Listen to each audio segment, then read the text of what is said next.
మోయాబు ఎవరిలో నుంచి వచ్చాడంటే లోతు పెద్ద కుమార్తెకు జన్మించిన ఒక అక్రమ సంతానం, శపితమైన సంతానం, నైతిక విలువలు లేని సంతానం, వాగ్దాన ప్రకారం పుట్టిన సంతానం కాదు. ఈ మోయాబు అపవిత్రతకు సూచన, ఈ మోయాబు శారీరక ఇచ్చలకు సూచన.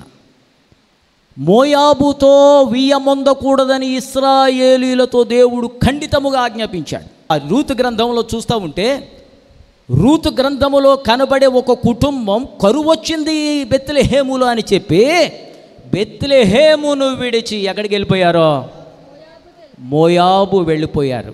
దేవుడేమో మొత్తుకుంటాడు. ఏమని మొత్తుకుంటాడో తెలుసా? కీర్తనలు 68 చదవండి. మోయాబు నేను కాళ్ళు కడుగుకొని పళ్ళెము. Moab is a pot that I wash my feet. It's a wash pot.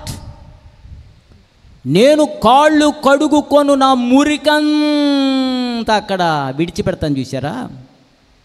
మనం బయటికి వెళ్ళి వచ్చినప్పుడు ట్యాప్ దగ్గరికి వెళ్ళి కాళ్ళు శుభ్రంగా కడుక్కుంటామా, లేకపోతే తిరిగి వచ్చేసిన కాళ్ళతో పరిగెత్తుకెళ్ళిపోయి మంచం ఎక్కేస్తామా?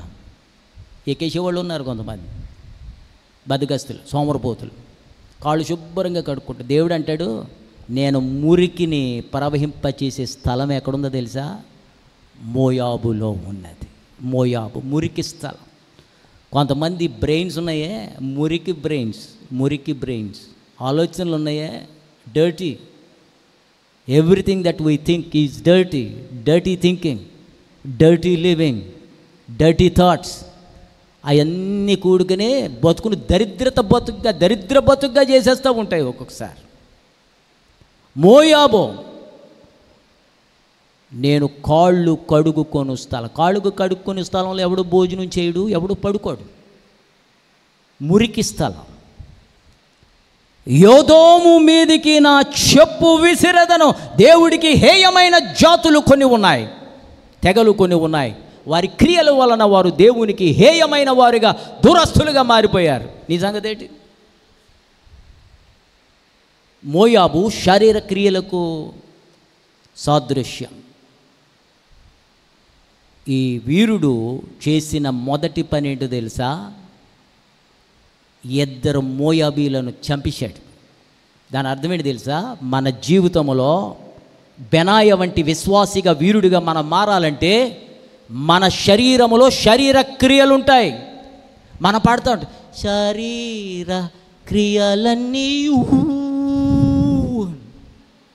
నాలో నశింపచేయుమయ్యా అయ్యే చేస్తూ ఉంటాం. మళ్ళీ ఆ చదువుబాధన అయిన తర్వాత బెనాయ చంపింది కేవలం మోయాబీలను కాదు, మోయాబు క్రియలను చంపేశాడు. ఆ ఎండకూడదు. అయినా ఇశ్రాయేలీల మధ్య మోయాబీలు ఇద్దరు ఏం చేస్తున్నారు? పరిశుద్ధుల మధ్య. ఈ బెనాయి దగ్గరికి వచ్చి బెనాయికి ఎదురుగా ఈ పరిశుద్ధుల మధ్య మోయాబీలు ఎదురు ఏం చేస్తున్నారు? దేవుడు మిమ్మల్ని అడుగుతున్నాడు, మీ ఇంట్లో మోయాబీలు ఎదురు ఉన్నారా?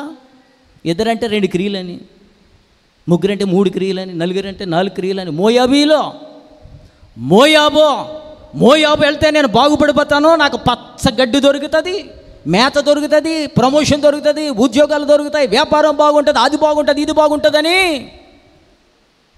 నయోమి భర్త కరువు వచ్చిందని పరిగెత్తుకెళ్ళిపోతారు. కొంతమంది కరువు కాలంలో శరీర క్రియలతో కాంప్రమైజ్ అయిపోతారు. Be careful. కరువు కాలంలో శరీర క్రియలతో కాంప్రమైజ్ కాకూడదు, చంపేయాలి. కొలసే పత్రిక 3వ అధ్యాయం ఉంటుంది కదా, శరీర క్రియలను చంపేయమని. మరొక చోట ఉంటుంది, క్రీస్తు యేసు సంబంధులు శరీరమును తన ఇచ్చలతో సిలువ వేసి, క్రూసిఫై దెమ్.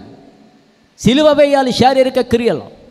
పాడడంతో సరిపెట్టుకోకండి, చదవడంతో సరిపెట్టుకోకండి. మన విశ్వాసం మన క్రియల్లో చూపించాలి. బెనాయ నెంబర్ 1